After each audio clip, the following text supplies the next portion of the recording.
Hello, everyone, and welcome to another Salesforce Ben LinkedIn Live. I've been away on a bit of summer holidays, so it feels like forever since I've done one of these, but very happy to be back with everyone. And thank you very much for joining us and spending some time with us this morning, evening, afternoon, depending on where you are. And this is going to be a really interesting session. We haven't really done one on this topic before, but we're going to be speaking about transitioning from a Salesforce admin to a consultant roles and 5 skills that you can use to level up your career. And in particular, we're going to be hearing about tough skills. So not soft skills, not hard skills, but tough skills, which I've never heard of before, but I think are super interesting for Salesforce professionals looking to level up their career, especially going from an admin role to a consultant role, which is, you know, some might argue more demanding because you're working with lots of different clients, potentially more complex projects. So it's my pleasure to introduce Jake and Caryn from Camp 4. How's it going, guys?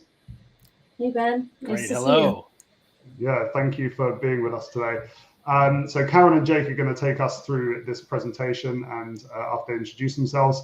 And then we'll be back for Q&A. So if you have any questions throughout the session, please feel free to drop it in the comments and we'll try and get around to as many as possible.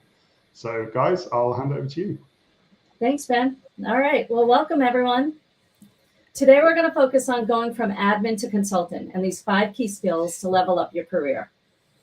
These skills are anything but soft, and they're critical to advance your career.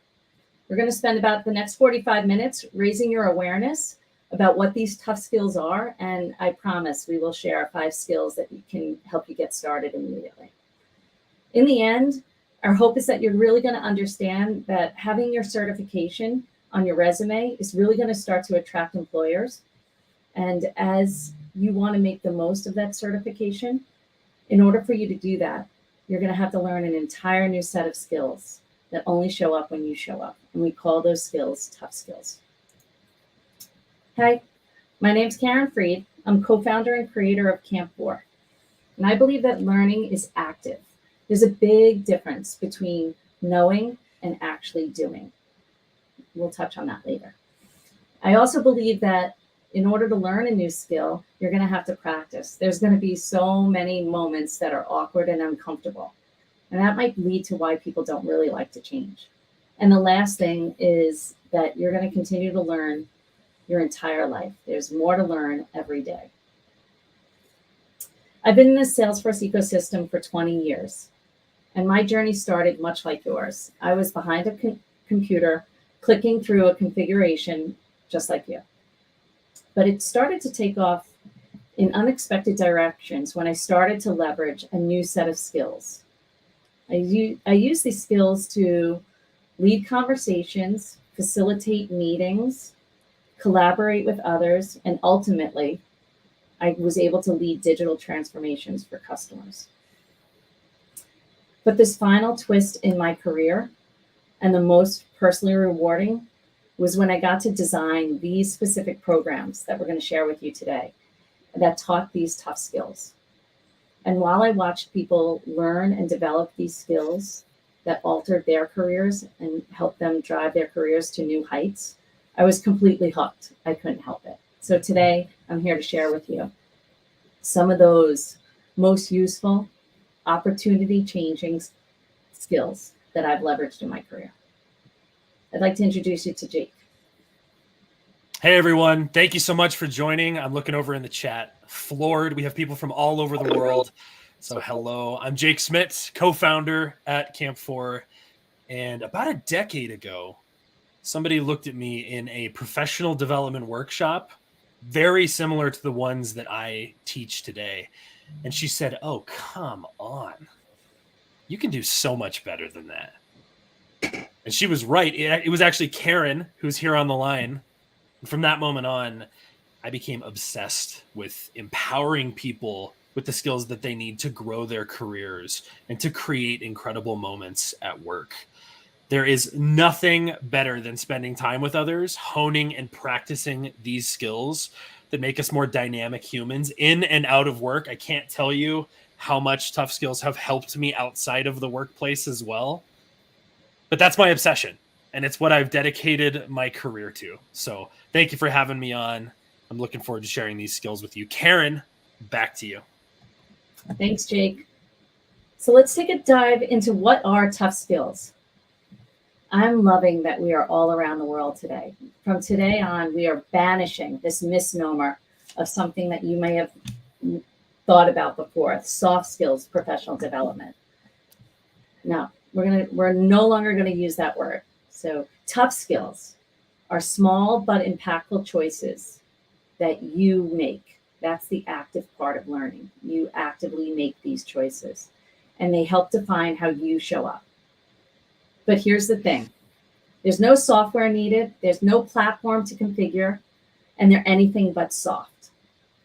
For many of you guys, I don't know if you remember, but Salesforce used to have a no software sign.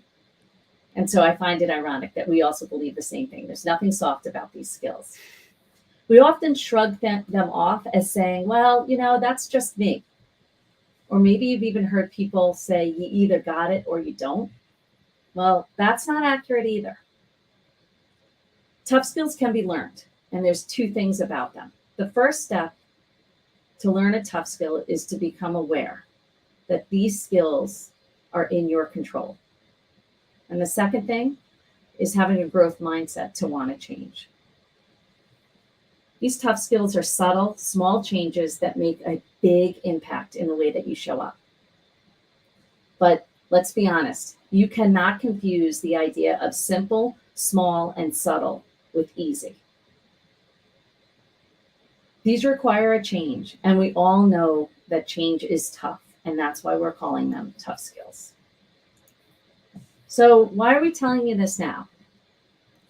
From all around the world, some of you are just getting certified.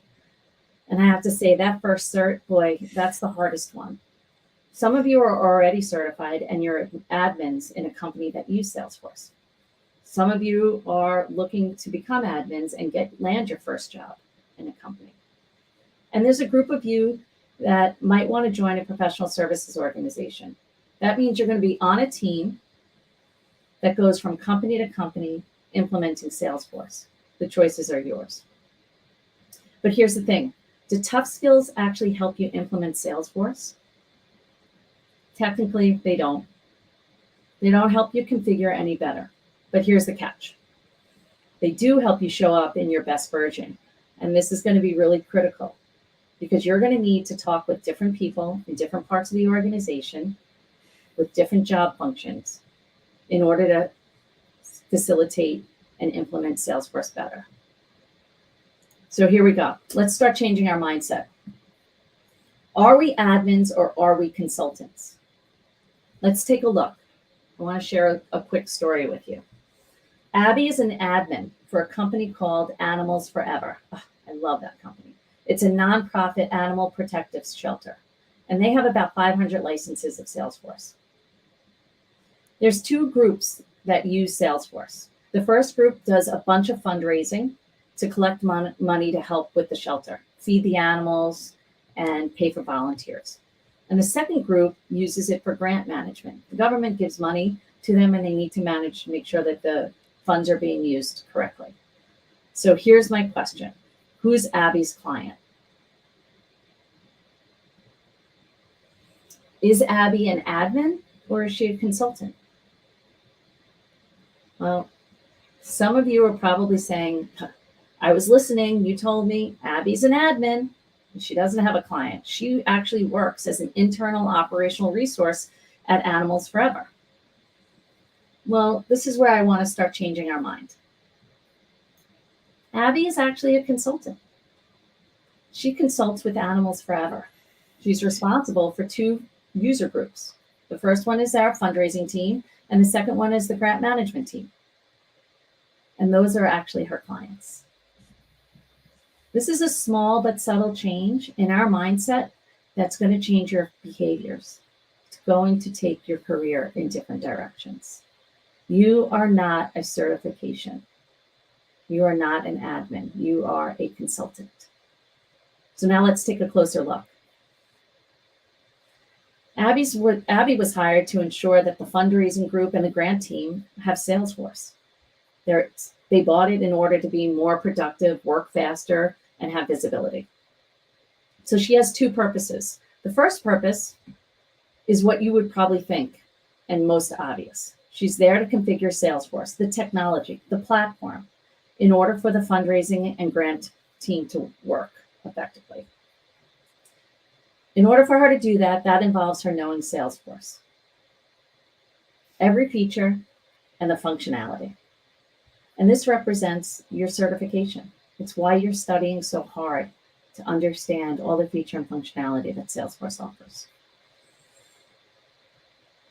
But Abby has another purpose, and it's to truly understand the processes, the pain points, and the unique situation that Animal Forever is in.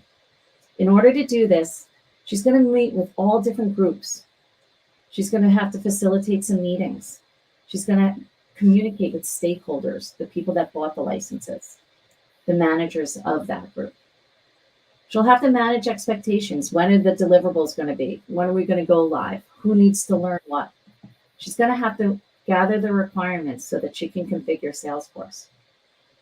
So to actually implement Salesforce, she's going to need these tough skills. So she is, in fact, a consultant. Let's zoom out and take a look at some market trends. Where are the opportunities today?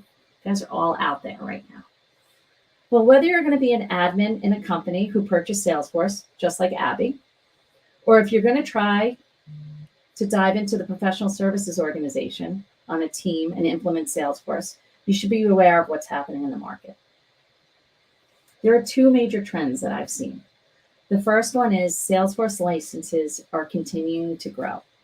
There are more logos. That means different types of companies are logging in and buying licenses for Salesforce.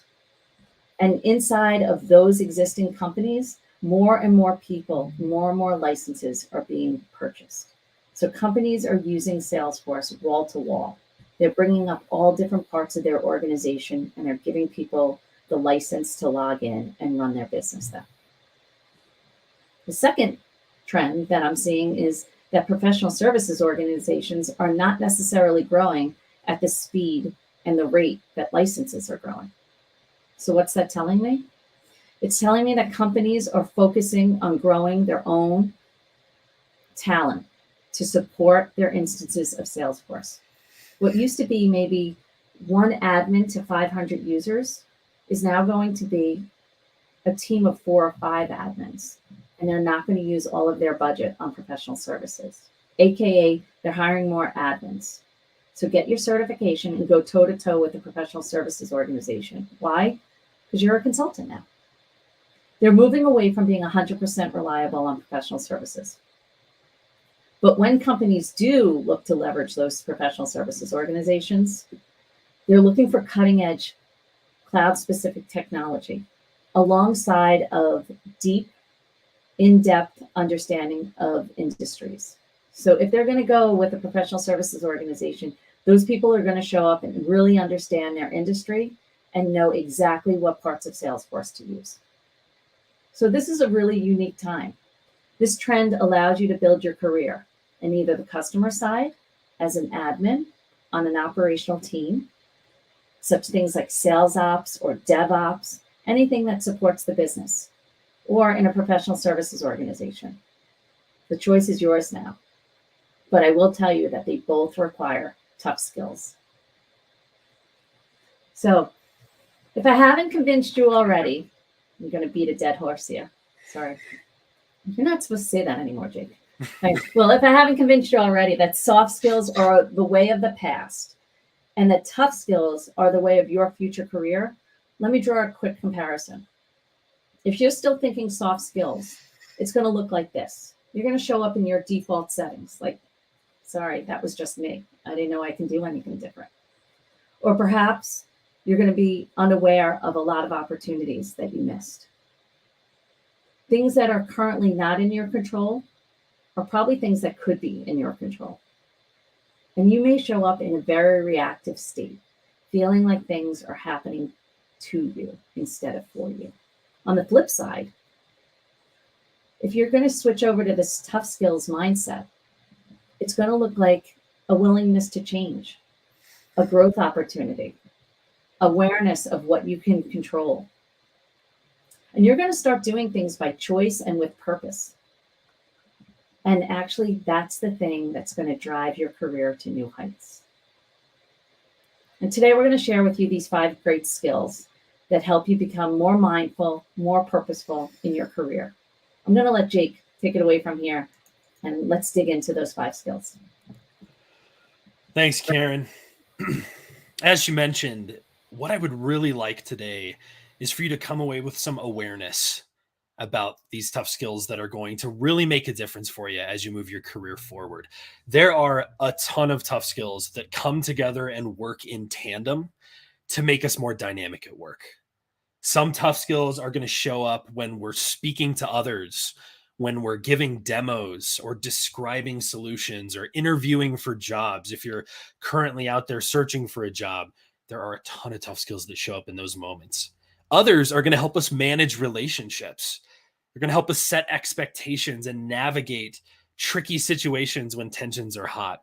So at Camp 4, we run weekly tough skills workshops that allow people to learn, but more importantly, practice all of these skills. And I wish we had time to run a whole workshop with this audience here today. That's my dream, that we could just dig in and start doing it.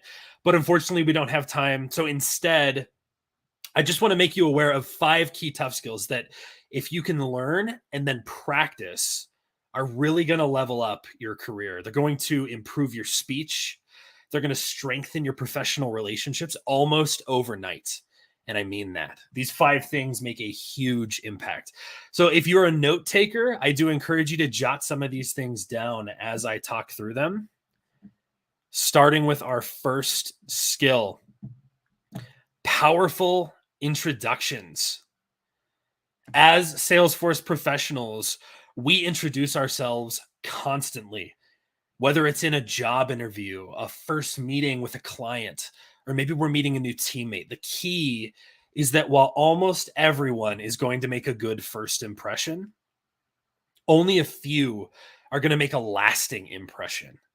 That's a bit of a pivot there. We tend to think, I got to make a good first impression. But are you thinking about that relationship after the fact? We've all heard people's intros that are completely unhelpful, and they sound like this. Hey, everyone, I'm Jake. I'm a Salesforce admin based out of Denver, Colorado, and I'm looking forward to working with you. Cool. That told me nothing about you at all. But sometimes people will rattle off a laundry list of certifications and industry experience and tech experience and dates and company names and other things that their listeners are never going to remember and quite frankly don't care about. That sounds like this. Hey, everyone, I'm Jake. I'm a RevOps consultant with 5 years in the ecosystem. In a past life, I was a senior solution architect in the Salesforce space, specializing in pre-sales and business development while guiding internal teams through deadlock issues and overseeing testing to make sure our solutions were robust and future-proof. I'm looking forward to plugging in with your teams to understand your business from both a technical and a cultural perspective so that we can collaborate in an agile manner to design the best possible solution to bring your business into the future, blah, blah, blah, blah, blah, blah. You're not going to remember any of that. That was word salad. And in an interesting way, it's almost as unhelpful as my I live in Denver and I'm happy to be here intro. It's not something that anyone's going to grab onto or take with them, even though it was accurate. It touched on my experience and my certifications and things like that, yet it still doesn't work for me. It doesn't actually help me in my relationship or help build any kind of relationship with the group I'm talking to.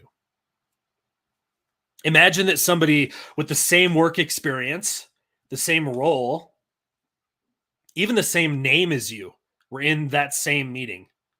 How would you differentiate yourself? Folks, having the ability to introduce yourself in a way that isn't just a verbal resume is powerful. You are more than your resume. That is very, very important. So it's a tough skill to explain why someone should care that it's you in the meeting and not someone else. And if you can do this effectively, it's really going to help you nail your interviews and build relationships from that first meeting. So skill number 1, powerful introductions. Let's talk about skill number 2, setting expectations. Raise your hand if you've ever attended a meeting that should have been an email. Everybody? Every single person on the line is raising their hand? That's what I thought. We all know what this is like. Maybe there were just too many topics covered in the time allotted. Maybe the right people weren't in the meeting, so we couldn't get the info that we needed or get our tasks done. Maybe the people who we needed were in the meeting, but they had no idea what the meeting was about, so they didn't prepare. Or maybe they came into the meeting and got defensive because they felt blindsided by the topics. I could give a dozen more examples, but the thing is, this happens constantly in the Salesforce ecosystem. What if you could ensure that every single meeting that you have is valuable, that they matter? What if you could set your participants up in a way that would allow them to come to meetings prepared and engaged? What if you could ensure that you're asking for the right amount of time to complete what you need to complete, and that you're asking of the right people? You absolutely can. We teach a framework called What, Why, How Outcome that allows you to set expectations effectively. And you do this when you're sending calendar invitations so people know what's about to happen. You do it during your meetings when you kick off the session. In fact, Caryn started us today with a What, Why, How outcome.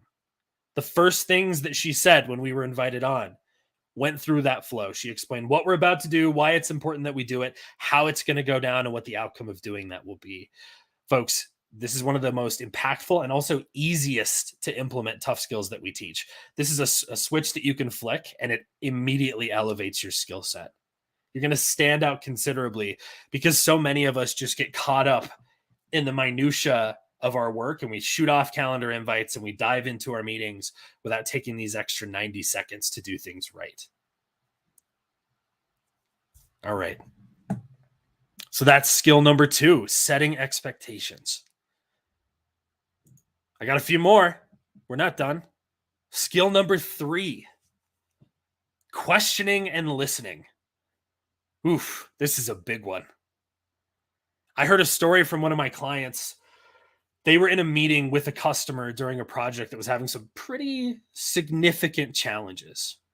The customer was not happy. And during the early parts of the call, one of the consultants on the line asked the customer how things were going for them. And after the customer started describing how frustrated they were and how terribly the project was going and really getting heated, the consultant just nodded his head and said, "Okay, great, awesome. Let me give an update of things on our end." Obviously not listening at all. And that relationship did not end up going the way that the consultant hoped that it would go. The ability to actually listen effectively makes or breaks us as consultants. So remember, Caryn said, if you're an admin or you're going to become an admin, you are a consultant. So every time I say consultant, I want you to bear that in mind. As a consultant, consulting with others, interacting with others, solving problems for others, we have to be able to listen effectively. Discovery is at the heart of Salesforce consulting, understanding and capturing technical requirements, current market trends, culture and employee experience, moments in time, political considerations, all these things. Being able to listen for those and capture those is critical.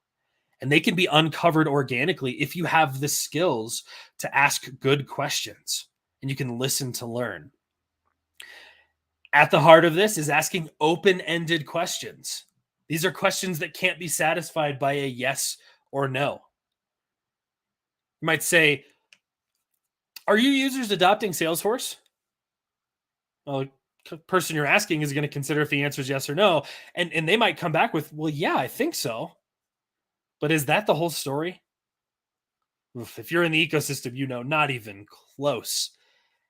We don't know to what degree Salesforce is being adopted. We don't even know how the customer's measuring adoption or what adoption means to them. So are your users adopting Salesforce is not the question. Instead, we can open our questions up to elicit more information. Describe how your users are adopting Salesforce. Tell me more about their experience right now with Salesforce. They're going to give us tons of valuable information that we can document and even double click on to learn more. Questioning and listening is a complex process that involves a mindset change, that's listening to learn. It involves asking open-ended questions to elicit deep responses. And also a third thing, let's complicate it even more, asking follow-up questions to drill deeper on what you're hearing. This is tricky because it requires you to have listened effectively so that you can restate and recap what you heard and get more information about those things.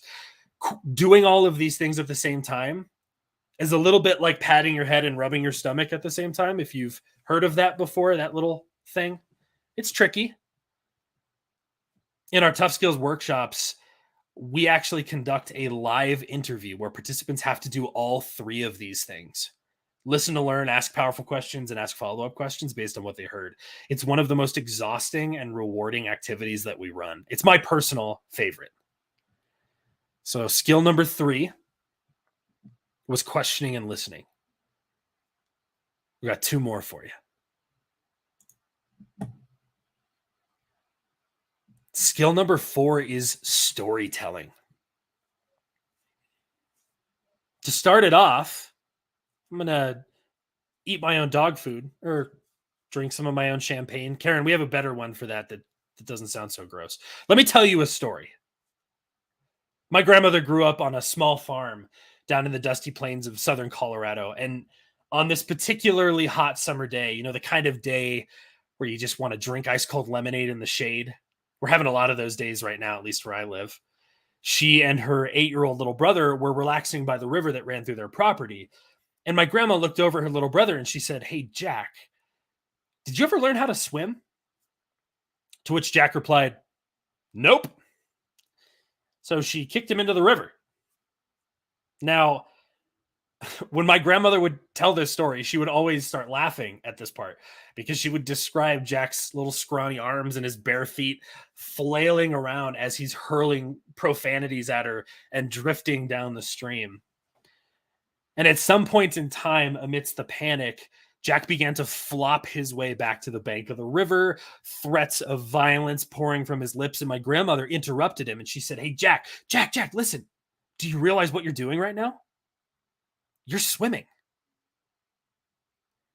Now, the reason I tell you this story is twofold. First, learning new skills. If you're out there pursuing your Salesforce Admin cert, it can sometimes feel like flailing down the river. That's okay. That's natural. Taking risks, even if you have to be kicked in, is a fast path to growth.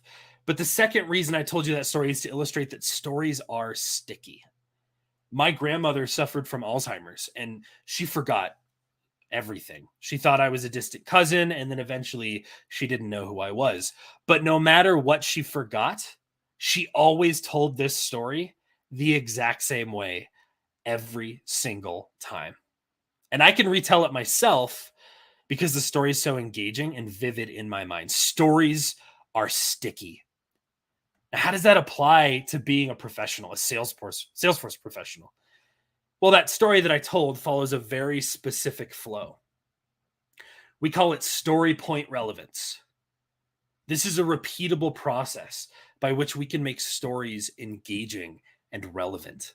But more importantly, that framework allows us to make data more impactful. As admins and consultants, we interact with data a lot. It's the main currency of Salesforce, and it's at the heart of the work that we do. So as Salesforce professionals, we need the ability to tell stories, to breathe life into data, to create connections with our listeners.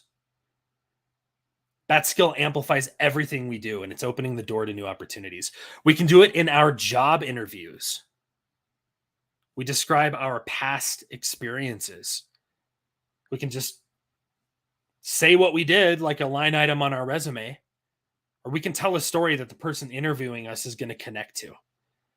They're going to really understand our motivation. There's going to be a takeaway for them. We can make it impactful. We can also do it as we work, when we're demoing functionality in Salesforce, painting a picture about a user experience and a new reality, instead of just listing out features and functionality, because at the end of the day, we don't get paid to just make a machine click around and do different things. It only matters if it's impacting human beings. People are using it. People are seeing benefits. And that's truly what we can tell a story about as we're talking. One of the big mind shifts that I want to challenge you all with, we sometimes think of storytelling as something that's rare. We hear it in TED Talks. Maybe inspirational leaders at companies will come in and tell stories, and we think, wow, that person's such a great storyteller. But one of the key things about storytelling as a tough skill is storytelling is for everybody. It belongs everywhere in the work that we do. It's something that is going to show up at every juncture. So we need to build that skill. All right, let's move on. Skill 4 was storytelling. And skill number 5, our final tough skill that I want to highlight today, is having critical conversations. When I say critical conversations, I'm referring to any important conversation that you need to go well. These conversations happen both at work and in our personal lives. You can probably think of some examples of critical conversations that you've had in both scenarios, but there are moments where the stakes are high, where our relationships with others hang in the balance, and we have the opportunity to either grow our relationships or harm or damage those relationships with what we say. Things like discussing bandwidth, talking about issues on a project, interacting with a person who's difficult to get along with, even if they're our client. What if we have a client who's just a pain in the butt? They're rude. Every time we interact with them, they make us angry. Having an annual review and getting feedback about your performance, or maybe you're giving feedback to someone else. These are critical conversations at work. They're 4 examples of a million conversations. And during these moments, 9 out of 10 people are going to show up and just expect their experience to get them through. And unfortunately, it rarely works. Cross your fingers and hope isn't a valid strategy. We need plans. We need methods. We need practice in order to show up the way we need to. And it's no different during critical conversations. Salesforce professionals need skills for diffusing tense situations. They need to be able to effectively say no and let people down without harming the relationship. They need skills for mitigating frustrations when project challenges arise, pushed deadlines, for example, change orders coming through. Who knows what it is, but they need the ability to handle those tense situations in real time. They also need the ability to deal with work being delegated to them. One of the most common complaints that I hear from admins, from other Salesforce professionals, is they get work shoved onto them all the time, even when their bandwidth is full. And they have no way of saying no. They don't know if they can. They're getting it from a leader. They're getting it from a teammate, and they just don't have what they need. So if you can build up some skills around these critical conversations, you'll be able to have better work-life balance, to keep a stronger relationship. It's critical. It's key. I could give 100 more examples. I use these skills with my wife and my in-laws a lot. That's a good one. It's going to help you outside of the workplace as well. So I'll give a recap. I know we have some late joiners here, but let me summarize the 5 skills necessary to level up your career. And again, it was mentioned in the chat earlier that this recording will be available. You'll be able to find it on Salesforce Ben's YouTube channel, so you'll be able to go back. Thank you so much. I see some people in the chat putting it in there. But I'm going to go through it. Number 1, powerful introductions that are relevant and memorable. Number 2, the ability to set expectations before and during a meeting. Number 3, the skills to ask powerful questions and listen to learn. Number 4, the ability to tell impactful and highly relevant stories to breathe life into data.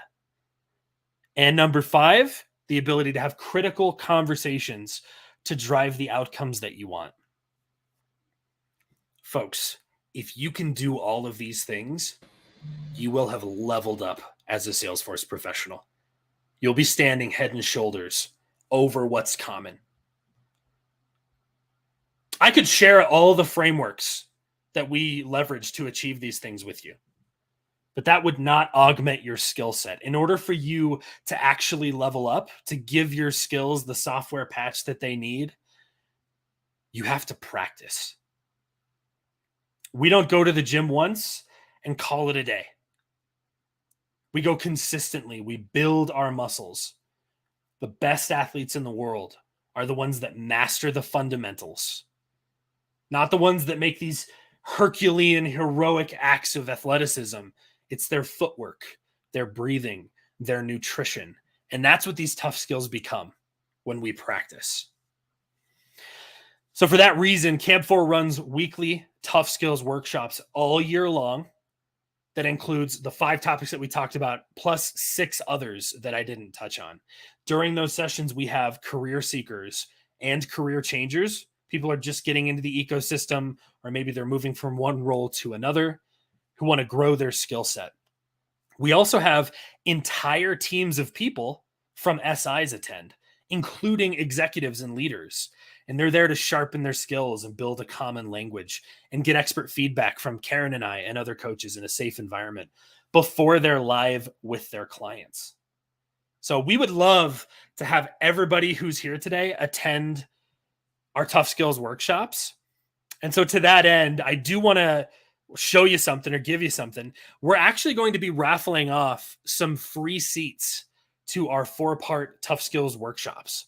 In order to enter, I would love you to go ahead and scan this QR code with your cell phone and fill out the attached survey. It's very short, name, email, and an optional LinkedIn.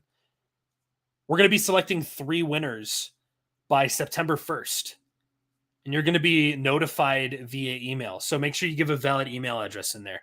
If you do get selected, we will work with you on dates. We'll get you to attend the 4-part workshop. In addition, we're going to offer a 70% discount to everyone who attended today as a thank you for being here. So when you enter that raffle, we're going to send you an email with the discount code in there that you can enter on our website. We'll include instructions to get registered if you like. So if you want to practice these skills we talked about and 6 more, that's going to be your way to do it. Enter the raffle. Go ahead and scan this right now, and then look for an email as we go through. Even if you don't win a seat, we want to give you something today. So that's where that discount comes in. And yeah, we can get a link to this survey shared as well. All right. So that's all the time that we have for talking about these skills right now. Thank you all for joining. I do want to open it up for some Q&A, just in case there's some questions. Ben, what do you think? Should we do some Q&A? Let's do it. Thank you so much, Jake and Caryn. That was super interesting. I think I remember saying to you when we were planning for this webinar that I never hear these skills talked about at all. And they're so fundamental. If you look at someone who's 10, 20 years into their career, these will be second nature. But unless you've been mentored by someone or taught by a company such as yours, I just think you wouldn't explicitly know they're important until you've been in your career a long time. So super interesting. So thank you so much, guys, for joining us today. As Jake said, let's go into questions. If you do have any burning questions for either Jake or Caryn or myself, then feel free to put them in the chat, and we'll get around to as many as possible. I did see one come in a while ago from Relebohil. I hope I pronounced that correctly. But they have said they'd like to know how's the market for Salesforce admins that would like to freelance. If you know the answer to this question.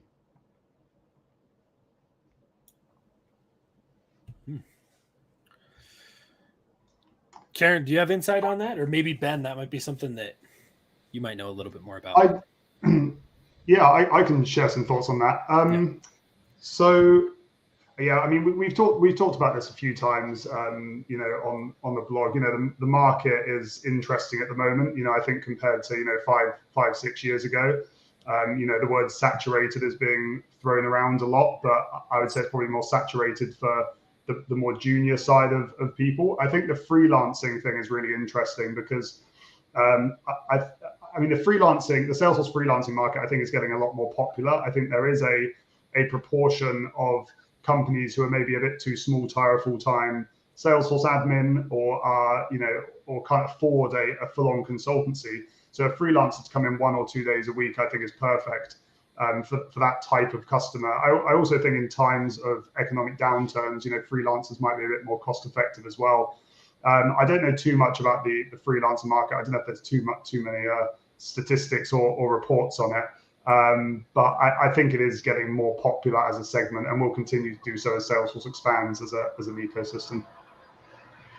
Yeah, Ben, I would add to that, for a Salesforce admin, and if you're strictly doing configurations for a small scale company, that might be very useful to them to help them out on a part-time. When you're going over to professional services organizations, if you truly want to be a freelancer, I think having a specific in-depth knowledge of an industry would really help you in that way. So instead of just being a generalist, it truly take off in freelance, you probably want to have a specialty. So really dig down and learn CPQ really well, and then you can go help companies in that way, as an example. Completely agree. And this is a really nice one from the same person as well. Would you mind explaining the key differences between an admin and a business analyst? Yeah, I'll take a stab at that one. So I actually think that one of them is an administrator is somebody that understands Salesforce. And so, you can go to the setup controls and work through profiles and workflows, validation rules, and really truly set up the system. I believe that that's so true. And if you want to be an admin that actually understands the business that you're working in, as Abby, in our example, Abby, if she truly wanted to understand how the business operates, that's when you become a business analyst. And so, you have the technical chops to configure and administer Salesforce, but you have the curiosity to want to understand what really makes this business run and what's unique about it and how do we solve those problems. That's what a business analyst's responsibility is. They really can grow their career inside of understanding the industry and the specific needs. That's how I would draw the difference between the two. Great, thank you. And there's actually a follow-up question which has just come in. What is the difference between a business analyst and a consultant? When I think about business analyst and consultant, I think about that in your career advancement inside a professional services organization. So oftentimes when you first start, they don't hire admins, they hire BAs. In the professional services organization, a BA is going to be on a team. They're going to go from client to client. They're going to sit with and throughout the methodology, and they're going to take notes, gather requirements, read technical documents, understand process flows, and they're going to be doing a series of tasks to configure and test the system. That's what a BA typically does. A consultant will do everything a BA can do, and they might actually be leading some of those meetings, smaller subsets. They might lead user acceptance testing. They might be responsible for the entire reports or analytics work stream of a project. So they are an advanced BA, and they're responsible for more parts of the implementation. Cool, great. Thanks a lot, Caryn. Interesting one here from Darshana. Why do some companies seek Apex knowledge to be required for a Salesforce admin? As an admin, do we really need to have deep Apex knowledge? Ben, do you want to take that? Do you want me to take a stab? No, I can definitely do it. I think to this one, well, I think as a core responsibility as a Salesforce admin, I don't think you need to know Apex at all. I don't think you'd find any job description by Salesforce or, on our site, we've got some kind of job descriptions on there where you would Apex would be needed as an admin's core role. But I think you get a lot of companies who do have Apex code in their Salesforce orgs and would prefer the Salesforce admin they're hiring to have Apex skills as well. You do get admin developers out there who have worked on the platform for a long time and maybe started as an admin and learned coding. So I think these people do exist, but I think the vast majority of Salesforce admins don't know how to code Apex and don't really need to, because they can do so much in their admin role working with declarative functionality on Salesforce. That's why Salesforce put so much effort into declarative tools, clicks not code, that kind of thing. So yeah, I think that's what I'd say. I don't know if you guys got anything to add there. Yeah, I would say that admin is a requirement. I always believe for the best developers, they should know admin first, so they understand clicks before code, and that they're being responsible with their code, that they can leverage as much of the platform as possible before they start customizing it in that way. That's probably all I would say. And to second what Ben said, is they're probably just asking because they have a large set of code sitting inside of their org, and they want you to be somewhat familiar with it. Yeah, definitely. There seems to be a theme of questions going on tonight. There's one from Gabe here. What is the difference between a business analyst and a product owner? So I think we're gonna start talking about this, and what this is going to take us down is this path of where are we inside of a company. So I've worked with large scale organizations that in their IT organizations, we have well-developed business analysts. They sit right between IT department and the way that the entire business operates. And they are considered a business analyst. Whereas when I mentioned before, inside of a professional services organization, it's usually like that might be your starting position if you're going into a consulting firm.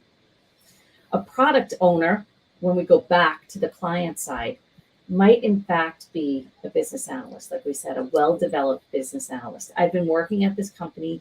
I have in-depth understanding of the industry we're in. I understand what my end users need. I work really close with the business, but I am solely responsible for the product that they work on. That's how I would differentiate between the two. Great. Thanks, Caryn. A lot of questions coming in. Let me just filter through them. Here's quite a nice one from Anshula. What would you have any tips for beginners in Salesforce roles? Yeah, I can chime in a little bit on that. Salesforce roles being a more general term. I can't stress enough the importance of the tough skills side of things. And to do that really quickly, my own story, I was completely outside the Salesforce ecosystem. I was working retail at an electronics store. I was saying, hi, welcome. Have a nice day. The guy at the front door greeting people as they came in. And I Googled Denver companies with cool names. I ended up finding a company that sounded kind of cool. I didn't really know what it was. And I applied for a role there. At that point in time, I didn't know Salesforce was a thing. I thought it was just a sales force. I hadn't even done enough research. Long story short, I got an interview. I learned a little bit more about Salesforce, and this particular company ended up recognizing that they can train me in the specific technical areas, but what they cannot train is culture fit and tough skills. So me coming in with the skill sets necessary to join a team and collaborate effectively, being able to communicate clearly and effectively with them, having a good interview and making an impression, showing them that when I come in, I'll be able to be client facing. Those were all things that pushed them over the edge. And I came in, I was hired with no certification. They brought me in, they got me certified, and then I started working in that capacity. Now, I know the market has changed since then. It was a while ago, but the point still stands that a lot of times companies are going to look for technical things as more of a checklist. They're going to look for years of experience. They're going to look for certifications. They're going to want to know that you can do certain things. But that intangible thing that's going to get you the role, that's going to help you land, is actually quite tangible, and that's tough skills. Caryn, do you have anything to add to that? No, Jake, I think you nailed it. I mean, that's exactly it. What we're trying to stress is all of these roles, whether or not we're going to be a generalist or start to specialize, getting out from behind your computer and spending time with the organization, the people who are going through the transitions, right? Anyone who's implementing Salesforce, whether it's inside or outside, they're trying to move people through a change that either they wanted or that they're being told they need to do. So their old ways of being are being modified through technology. So that's a tip for being in the Salesforce role, is having empathy for the end users, knowing what the business is going through, not just focusing on the next great feature and functionality. Remember, Jake mentioned that. The business is terrible. We've had a downturn, da, da, da. That's great. Let me tell you about this feature, right? That's not active listening. That's not being empathetic. So you being part of that organization and recognizing where they are at that moment in time is a great tip for anybody in the Salesforce ecosystem. Yeah, great. Thanks so much, guys. Yeah, I think, there's obviously a common theme to this webinar today, which is, we're talking a lot less about the technical skills and more about the tough skills and the soft skills. And I think, in order to go far in your career, it's those skills that set you out from everyone else. There's a few questions coming out of the certs here, which are quite interesting. There's one that I'm happy to answer, if you guys are okay with that here. Yeah, absolutely. Yeah, sure. I think we spoke about this in the webinar the other day, actually. Excuse me. And I think CPQ cert is quite an interesting one, because I think, could you go away and pass the CPQ cert, just by revising? Yeah, you definitely could. Could you implement CPQ after doing that certification? I would say definitely not. Like in my experience, CPQ is a very complex product to implement. And I think if you're looking to get into CPQ, the cert is a great way to learn about it. But I think, if you were looking to, say, join a consultancy that did CPQ, I think, if you've got that foundational level of the cert, I think that would help. But I think unless you can implement CPQ and you've got multiple projects under your belt, it's going to be hard to kind of have that as a skill in your resume. The CPQ I think is quite a unique product. Anything else to add there, guys? Ben, I think one of the things that maybe a general question that's coming up is, these are all cloud specific that have either industry or an underlying understanding of what's happening. So, quote and caching. If you have a back end product or features or understanding how pricing works or quoting works, because you're doing a career switch or you studied that in school, that might be a sweet spot for you. Just the same way as Marketing Cloud might be. Remember, Marketing Cloud's going to teach you the features and functionality, but it's not going to make you a marketer. But if you already have marketing skills and then learning Marketing Cloud, that's where you start to level up in the technical world of it. Right? So because Salesforce has so many diverse clouds now, if you were a nurse or worked in the healthcare industry and now Health Cloud, well, now you actually understand the business. You've been in it before, the terms, the specific problems or challenges organizations face, then I think you have a really great way to jump over and actually meet your career at a higher level. You probably start as a consultant versus an admin when you start coupling those things together. Yeah, definitely. I mean, it's obviously quite common for people to work in customer support or sales, which is, at the start of their careers, which is Salesforce's bread and butter. So, if you've got experiences working as a salesperson or a customer support agent, then, you've got years of helpful experience under your belt. Yeah, I specifically remember, Ben, I was sitting in at a client, and they were in newspaper and distribution, and a lot of the words that they were using, I didn't understand if that was unique to them or if that was industry specific vernacular. And it's really important. And those are the things that help you sit and listen to learn better when you know what you're listening for. You're like, okay, everyone in this industry uses those terms. They're specifically saying this stuff. So that really helps when you're trying to understand companies and where they are. Yeah, 100%.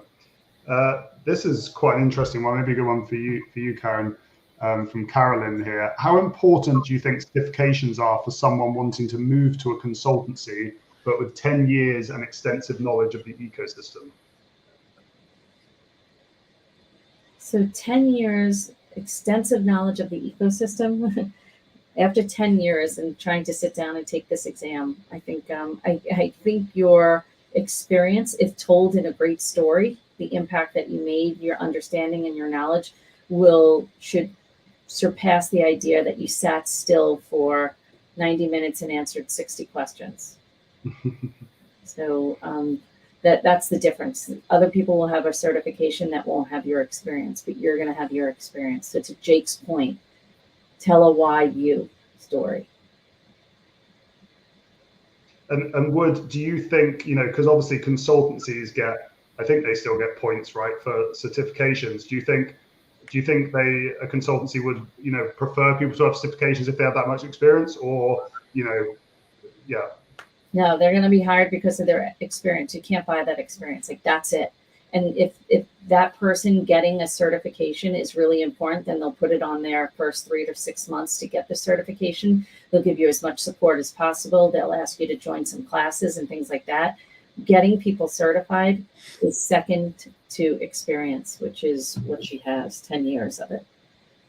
Now, there's a leap in going from client side to consultancy and learning to become a consultant, which is some of the things that we were talking about today, these tough skills and considering everyone to be a client and to listen and to introduce yourself. Those things are key. And those are when I worked at a professional services organization, we called those world-class consulting skills. But they are very much tough skills. Ben, can you make me a promise you're not going to call them soft anymore? Yes, apologies. Yeah, I'll remove that word vocabulary. That's awesome. We have a few minutes left. Do you see any questions in there, guys, that we haven't answered yet that you'd like to pick up? There's an interesting one here, just came in about seeing technology evolve and seeing AI and tough skills interacting. So I would love to touch on that a little bit, because that's front of mind for a lot of people. What's so fascinating, we took a bit of time to explore AI and tough skills and the interaction between the two. And what's fascinating is that there are still, even with some of the incredible AI that we have, there are still humans on every end of that AI equation. So humans still need to use the information that AI interacts with. We still need to put the right information in. We still need to know how to talk about the technology. So what we've actually found is that as the technology becomes more sophisticated, the tough skills need to become more sophisticated too, because that human component is necessary for enabling the more sophisticated tech. And I just think that's very fascinating. One of the common ones is people say, all right, well, you're helping me come up with better messaging for critical conversations. Couldn't I just use ChatGPT to come up with what I need to say when I am sending an email to somebody? The reality is that you can put something into ChatGPT. It's going to, on the other end, it's going to spit out some information. You still have to prompt it. So what are you prompting it with? What kind of considerations are you bringing on board? Things like emotional intelligence, things like must-say statements in critical conversations, and how to diffuse tension. AI is not going to know to do that. And we can help, and it's going to amplify our tough skills. So I think there's a fabulous relationship. We shouldn't be afraid of that growing and changing technology. We should be bringing our skills along the way and growing them to match. Yeah, agreed. And I think a fantastic way to end the webinar. So thank you, Jake. So yeah, we are at the top of the hour now. So thank you so much for everyone to attending today. This was a super popular webinar. And you can see why there was so much great information in it, and information that isn't talked about really at all in the Salesforce ecosystem. So Caryn, Jake, thank you very much. And any last words before we go? No, guys, just, practice these skills and become aware of the things that are going to make you stand out in the crowd and help you move your career forward. Ben, it was a pleasure to be here. Thanks for hosting us with you. And thanks from around the world for everybody who showed up and supported us. We really appreciate it. Best of luck to everyone. Hopefully we get some winners. Great. Thanks so much, guys. And thanks again for everyone for attending. And don't forget to enter the competition as well, because you can win three free courses on that. Okay. Bye, everyone. Thank you.